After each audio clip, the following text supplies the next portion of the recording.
There is every possibility. It rather depends on your financial circumstances, but the fact that you're asking implies that your financial circumstances are none too clever. So, probably. Okay, then. Okay? Thank you. Cheers. Bye-bye. Ta-ra. We shall talk to our next caller after yon break. It's the place to come where shopping can be found. Hello, Margaret. Hello, Alan. I'd like to talk about the sentences meted out to criminals, rapists, murderers, what have you.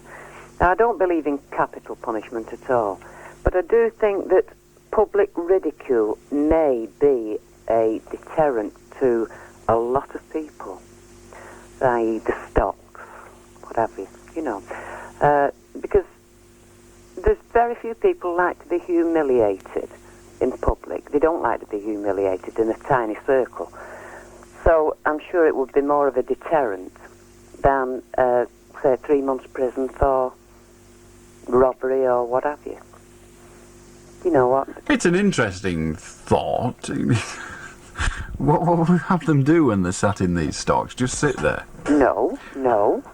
You get the public, because I'm sure, depending on the severity of the crime, if the public paid a small fee, I mean, you couldn't allow, obviously, though, these football yobbos with the Stanley knives and their bricks and what have you. But when you think about the prison officers that are paid and what it costs to keep a criminal in prison for a day, a week, a month, 3 months, whatever, it costs a hell of a lot of money. And if they had guards on, a couple of guards... Can I ask you a question at this juncture? Yes, can I ask you a question at this juncture, Margaret? Do you think that the people who are put into prison for short sentences should be put in the stocks, or the ones that are put on probation and community service orders and things like that?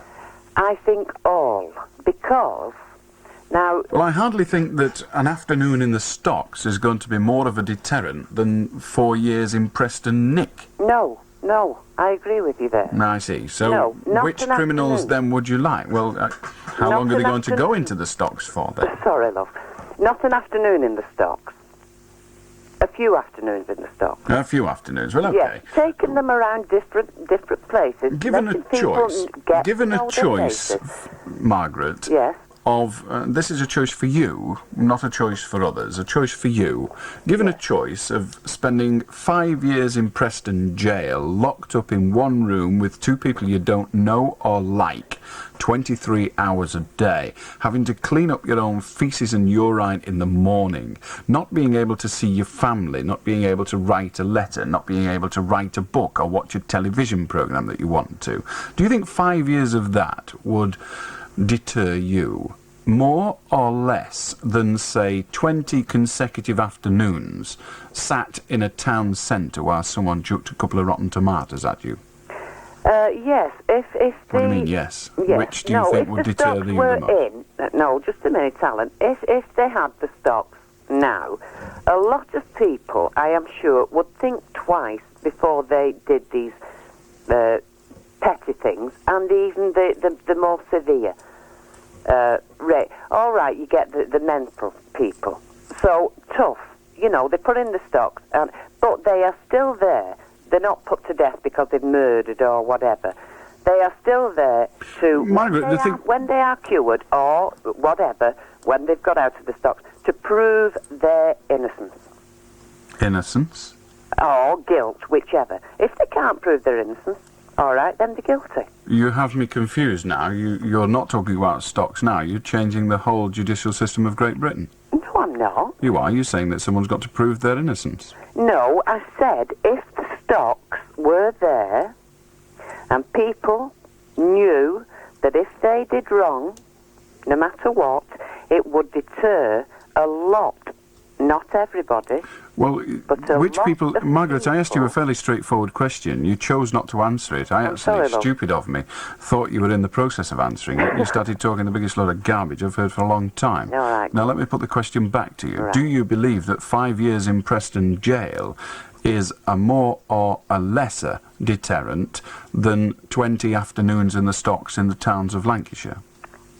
Possibly. What do you mean? You cannot... I'm sorry, Margaret. You obviously don't understand the English language. All right, Because I don't know. you didn't actually explain yourself awfully well before, and you don't seem to understand that you cannot answer possibly to a question that isn't either or. Either or. I will ask the right. question again. If you Right. don't answer it this time, we must end because we obviously have a language barrier. Yeah, we are. It's strange, seeing as we're both ostensibly speaking English, however. Yeah, right. The question, do you believe that a 5-year prison term is a greater or a lesser deterrent than 20 consecutive afternoons in the stocks? I would say a greater deterrent, but that is 5 years. Now, 5 years, the states have got... Well, let me take you have back got to then keep that- quite a long way on this conversation to the time when I asked you to tell me whether you wanted people who were going to receive prison sentences to face the stocks Yeah. or whether it was people who were getting probation and community service orders. Do you remember that question? Yes, I You do. at that stage said all of them. So I Yeah. then put to you a particular sentence, and since Yeah. then we've been trying to get you to answer the question. Sorry about It now seems that you've rejected the prison sentence. You didn't mean all of them, so I'm No. now forced to ask you the very first question I asked you, and hopefully this time you will answer it according to what you believe rather than what you think you ought to say. Yeah. The question is, what criminals do you want put in the stocks? Well, the prisoners that are given a prison sentence. Because the We've got a community problem work- now. We seem to have moved back to where we were a moment ago. Margaret, one of us is stupid. Me. I'm glad you agree. How do Foster? Woman, I can hardly explain this situation. Really dreadful voices, haven't they? How do David? Hello, I just wanted to say hello to... Well, you can't. How do who? Paula. Oh, hello. Oh, hello. Before, you were saying that a sociology degree has no value in our society. Absolutely. Pain in the bum. Yes. Can I talk about that? You won't put me off. I won't cut you off until you start talking crap. What is the use... Oh, sorry, I'll rephrase that thing if you don't like questions, sorry. I think there would be no use in everybody who is capable of it having a science degree if there was no one to understand society and its structures and prejudices and the way we're socialised. And the great problem is, Paula, that I don't actually think an awful lot of sociologists do understand society any more than sweeper-ups, radio presenters, or taxi drivers. Well, I disagree with you there because... I'm sure you do, and I'm sure you've got a particular axe to grind, sociological Paula. No, not really. In fact, I'm not really interested in sociology, but I think if people want to study it at a higher level, at a university level, they should be allowed to. Why? What we have to have universities for is as a contribution on an education basis to our society. Now, I maintain that sociology makes a very tiny, if any, contribution. I actually believe that artists, poets, actors, dancers make a greater contribution. I don't think we should pay to have them make that contribution in terms of education, but I do accept their contribution. A society without art is a useless society. Well, I'm glad to hear that you think that, but there couldn't be any social work without sociology. Don't you think that social work is an essential There could part be of our social civil work. society? One of the great problems of social work at the moment is that the social workers are filling in forms for sociologists instead of dealing with the problems on the ground. Well, It's they don't true. spend all the time doing that, It is do they? true. No, they don't spend all their time doing that. They spend too much of their time doing that. And the information, it would appear on the basis of result, the information is filed away and to a large extent ignored. I actually know someone who studied a PhD, or did a PhD, on the effects on the community of the pedestrianisation of a town centre. Yahoo! Well, What a load of crap. yeah, but There's no yeah but. It to is take your argument to absolutely its logical useless. conclusions, and I know you are an extremely logical person because I have been listening to you for a Just while. get on with it. We don't need Yeah. pats on the back or even I'm not insults. patting... No, Go on. okay. Do you ever go to the theatre or the cinema? In a nutshell, yes. Well, the cinema very rare, but do you ever is an absolute question. Yes is the answer. Well, obviously you derive enjoyment from them. And why should people not be allowed to study the history of film in detail at a university? Because it would not enhance my enjoyment. Please, just let me Go. finish. In order then possibly to create superb works of art in cinema or theatre. Well, the for people problem like is... you to enjoy. For example, the theatre of Brecht. The problem is, it doesn't matter how hard you study Shakespeare or Steven Spielberg, you won't get their talent. Oh no, that's The entertainment industry works, lives and dies on the basis of a commodity that cannot be learnt, cannot be taught, and with only very great difficulty and supreme effort on all sides can it in any way even be directed. And that is talent. true. Yes. Now, talent is what entertains me. When I go to the cinema, I watch an awful lot of crap. Occasionally, just very rarely, there is a film that I as an individual find entertaining. However, I do accept, I'm married to one, someone that people do exist, that if it's on celluloid, it's got to be good. Now, fine. Those people. My wife is also an avid supporter of art, the pictorial art, paintings. Loves them. Superb. Great. But I'm sorry, I don't think society ought to pay for that study. I don't think they should. The artist wants it, they should pay for it. I never expected society to pay for my rugby. I paid for it. I don't expect society to pay for my pleasures. I pay for them. Now, if that pleasure is the study of something that I dearly love, then fine, I must pay for it. I don't think the state should pay for it. Well, if you can't finance it any other way, you can't do it yourself, why shouldn't the state pay for it? The truth is, Paula, you can do it yourself. But what if An you awful haven't lot got of- the money and you don't have access to the libraries? And then, unfortunately, you're talking about the study of it and not about the doing of it. Yeah, but in order to do it, like, for instance, to paint, you have to know about the traditions of the past. You can't Whoever paint told in a you that? vacuum. Pardon? Whoever told you that? Well, nobody told me it. Well, whatever gave you that impression? Well, you have to know about... Well, who do you think... I mean, you can't... Who do you think Leonardo da Vinci? Whose history did he study? He studied lots of history. He Indeed. studied all the classics. I mean, He is the classics. yes, obviously, These but before people... that, I'm sorry. He, along with many others, may well have studied the classics. But there is only one Leonardo. There's only one that had the talent to paint. Or few. The truth is, if you look back in history, you see an awful lot of students. Now, it's a touch of chaff and wheat, isn't it? You've Yeah. got to have an awful lot of chaff being taught at state cost to get one who can knock a picture up. well, isn't it worth it to No. educate the chaff No, and the because wheat I actually maintain... to get the wheat? I actually maintain that wheat would be there anyway. That Oh, yeah, talent but- would out. Now, there are No, occasions... talent does not out. It's Oh, not garbage. talent. Paula, You've got to have the look and Paula- the education as well. Okay, but I'll accept the look, but not the education. I work in an industry that actually has millions of pounds a year spent training people to broadcast. It's impossible. It cannot be done. If you can broadcast, you can broadcast. Now, okay, I was lucky.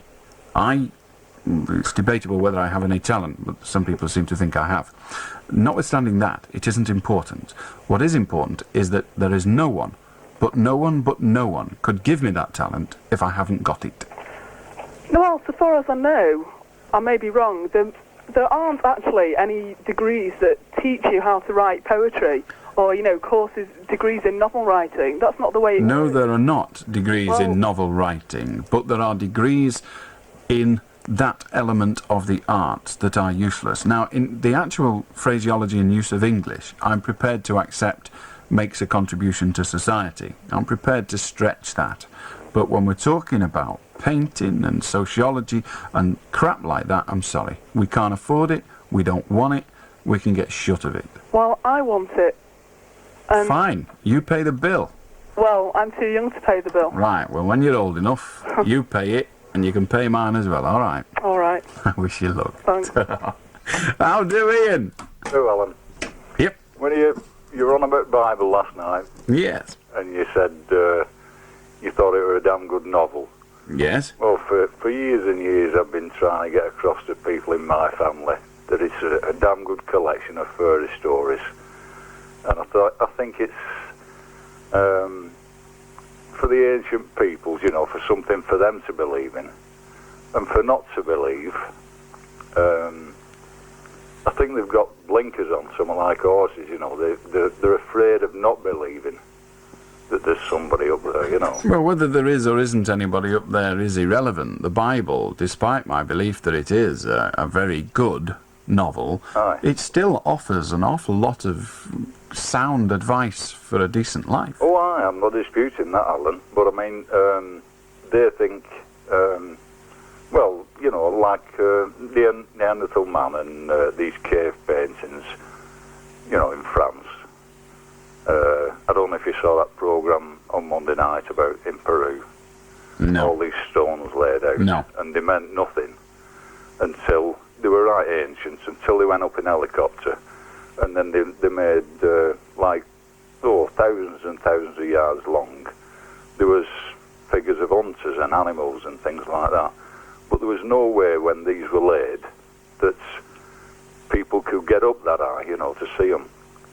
Because there were no balloons or aeroplanes or out like that. Indeed. But I don't know, I think people just go around with blinkers on and they think life started from, you know, 2,000 years ago. And What's wrong with that belief? Well, I think, I'm they not- mean rather longer than 2,000 Well, years. I'm not saying there's out Jesus wrong. Christ was 1,986 years ago, if you believe it. Yeah, I'm So- not saying there's out wrong with it. Well, what are you saying? Well, I'm just saying, in my belief, it started, you know, hell of a lot. You know, I mean, they found these skeletons out in Africa millions and millions of Well, it years. did. I don't actually think the Bible says it all started 2,000 years ago. The Bible doesn't actually put a time scale on it, to my knowledge. No. You're right there. I know I am. Okay, well, it was interesting talking to you. Okay, I'll Ta-ra. see you. We'll be with Bob after the break.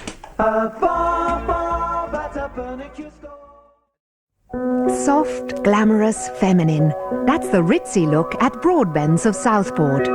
Ritz by Gossard, the most beautiful range of bras and colour-coordinated lingerie. Gossard, putting on the Ritz.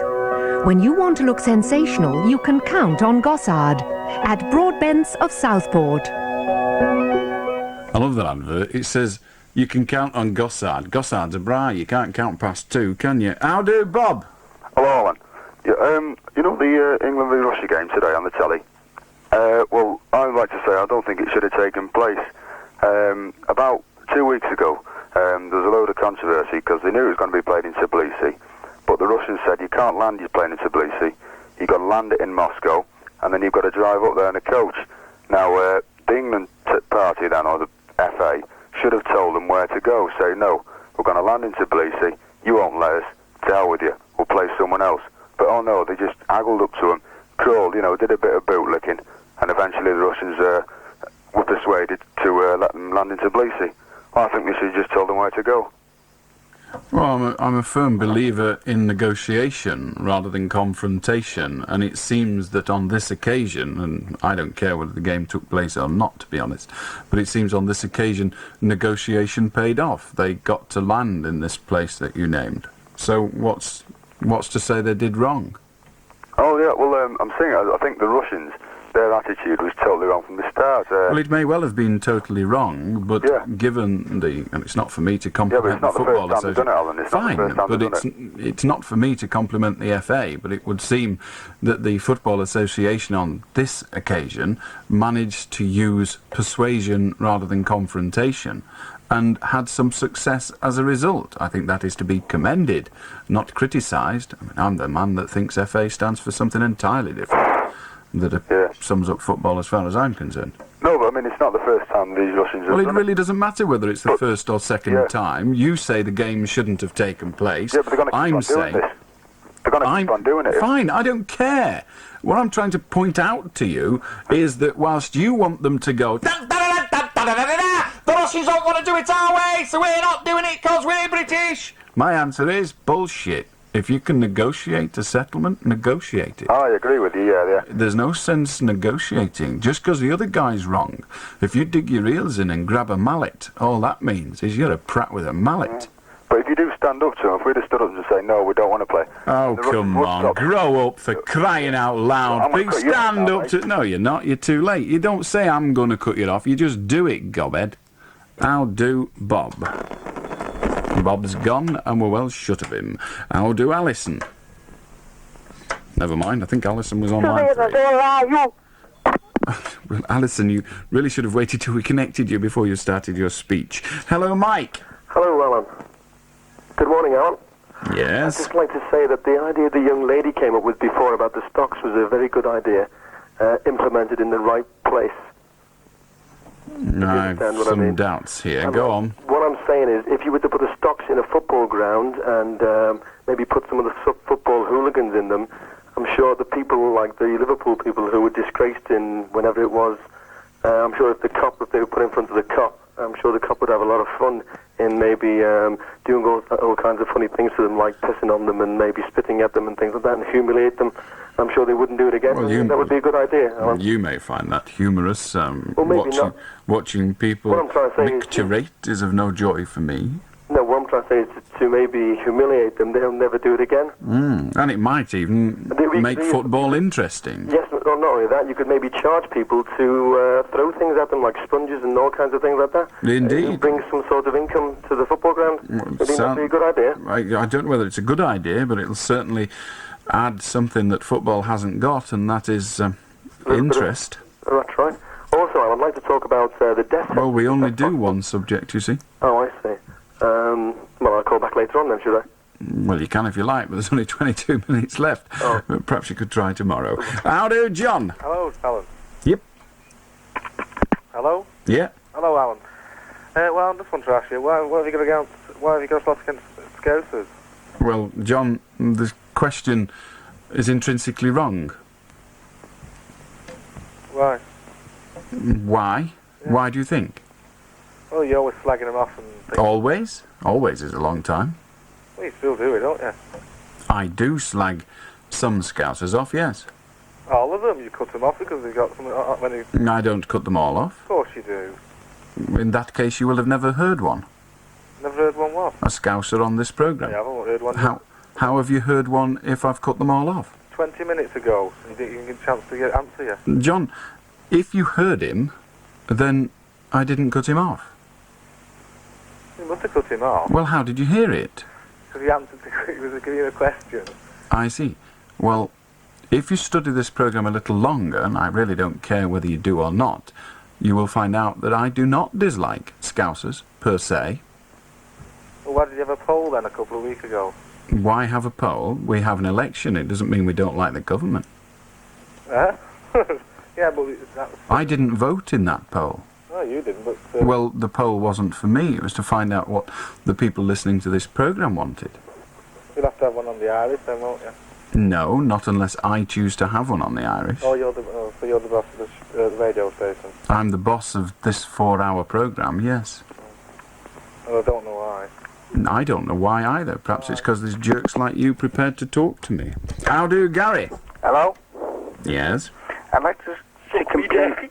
Goodbye. Tell your silly little pillock of a friend that he is a silly little pigget, and then do something to his ghoulies that he hasn't had done before. How do, Gary? How do, Anne? How do, Mario? I surrender. Who's on line 8, Alice? We don't know. Ah, I see. Hello, Anne. Hello, Alan. We've got you at last. Yes. Well, I just want to say that President Reagan has been deliberately provocative towards the Libyans, hasn't he? I suppose he has been provocative, but only in response to the Libyans wrongly, on international basis, declaring territory to be theirs that, under international law, is not theirs. Well, as soon as Libya drew that line, the Americans went in, didn't they?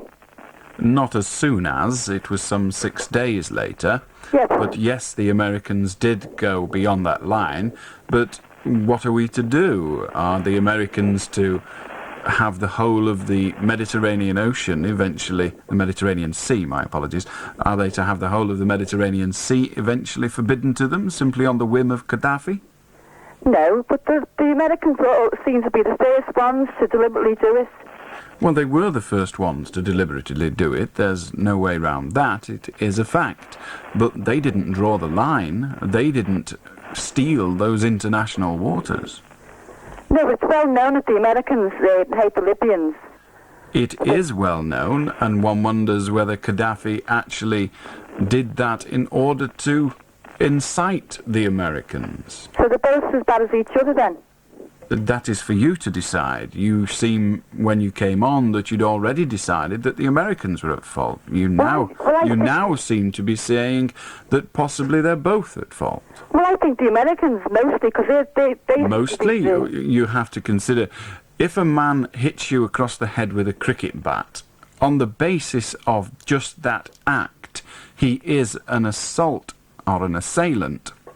But if you drew a knife across his throat immediately before that, he's no longer an assailant, but a defendant. Yeah. So it might be that whilst the American action was provocative, it was a response to another provocative act, a defence, if you like, of the freedom of the seas. Yeah, I see your point now, Alan. Excellent. Okay, bye. Bye. However, I still think Reagan was wrong.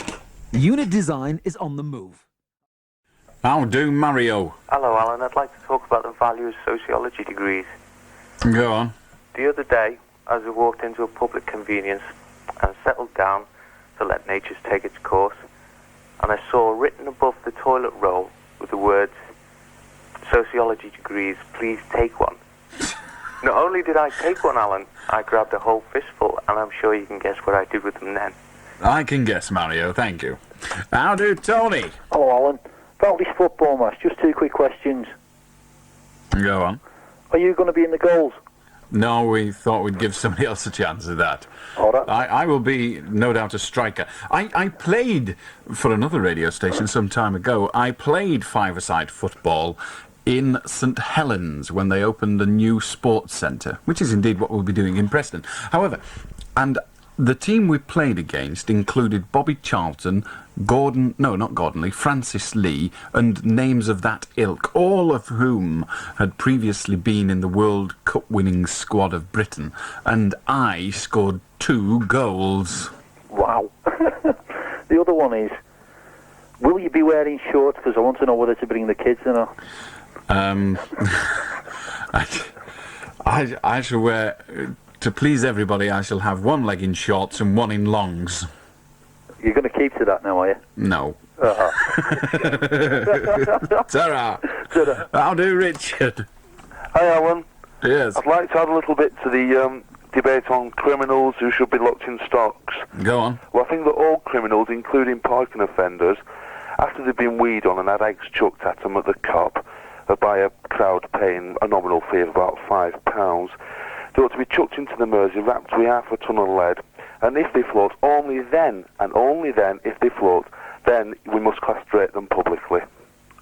Seems a bit harsh for someone who collects tickets like other people collect... what else? Well, I don't know. I spend a large proportion of my income on parking tickets. Oh, well, all the more reason then, eh? No, considerably less reason. You're a wicked, wicked man. Go away. Shame on you, Mr. Beswick. It is a Good shame on good me, night.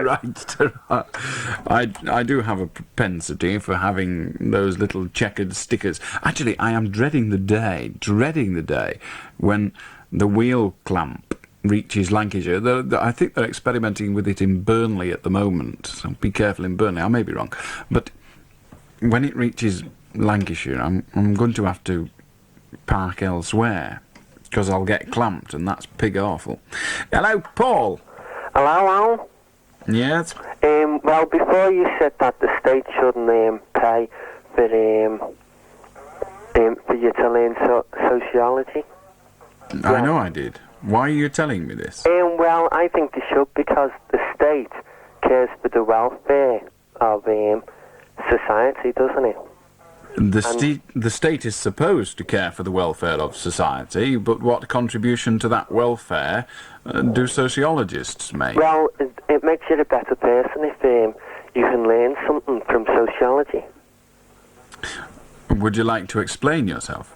If you learn sociology, you can draw parallels between other societies and your own, and therefore learn from it.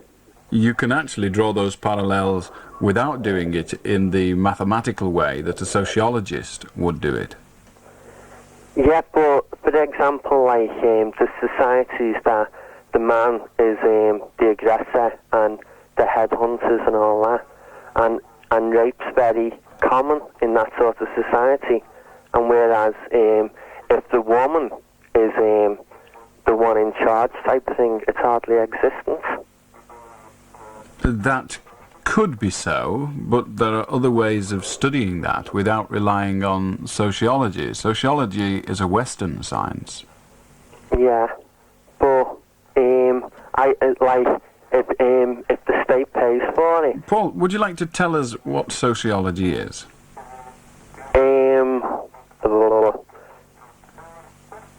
I rather thought you would have some difficulty with that. Hello, Tony. Tony's gone. Hello, Gilbert, after the break. Have you heard about the latest offer at Tracy's Garage, Wigan Road, Leyland? How do, Gilbert? Hello, Alan. Yep. When I was at school years ago, a teacher was teaching me about morals. So he stood up and he said, does anyone know any morals? And we all said no. So he said, well, if there is 6 eggs, how many chickens would there be? So I stood up and said, 6 chickens. He said, no, two of the eggs have cracked. So he said, the moral of the story is don't count your chickens before they hatch. So he said to the class, has anyone else got any more morals? So I stood up and I said, my granddad was in the First World War. He had 12 bullets, a slit throat and a bottle of whiskey.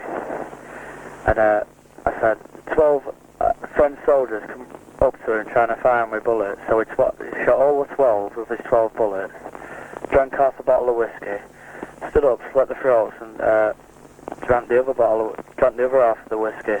And then he asked, I said, do you know what the moral of the story is, Alan? Come on. Don't mess with my granddad when he's been drinking whiskey. Ta-ra, Gilbert. Yeah. I'll do, Alison. Hello, Alan. Yeah. I'd just like to say hi to Too late, Alison. You got to be quicker than that, kid. Hello, Chris. Hello, Alan. Yep. I'd like to talk about the pervertedness of British architects.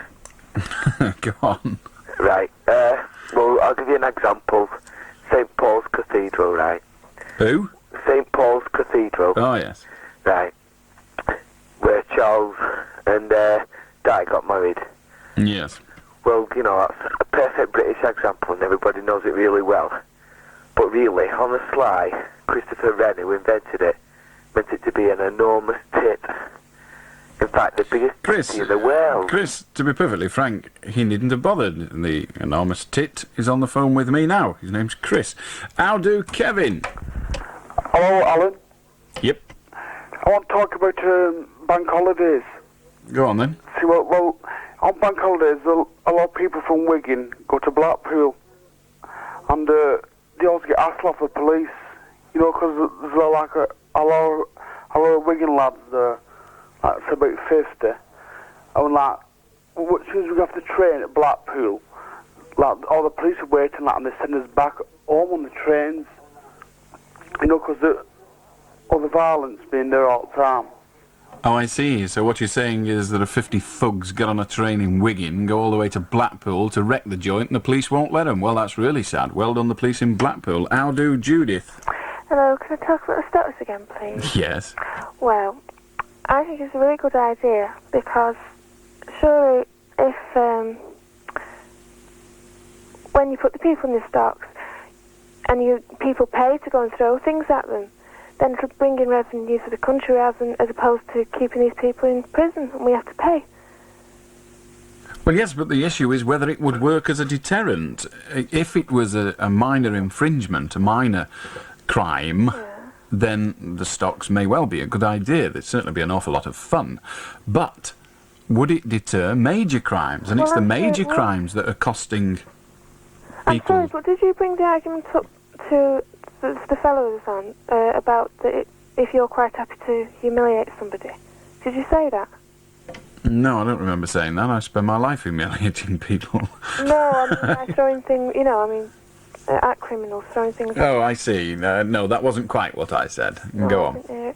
Well, I thought that's what you said, and I was going to argue with you about that surely when these thieves, when they're rooting through everybody's things, when they go somebody's house... There's a degree of humiliation in that, of course there is. Yeah. As I say, the stocks may well work for lesser offences, but I honestly don't think a few days in the stocks is going to deter somebody taking a 12-bore shotgun into a bank with a stocking over his head. Yeah, but Alan, there's another point to it as well.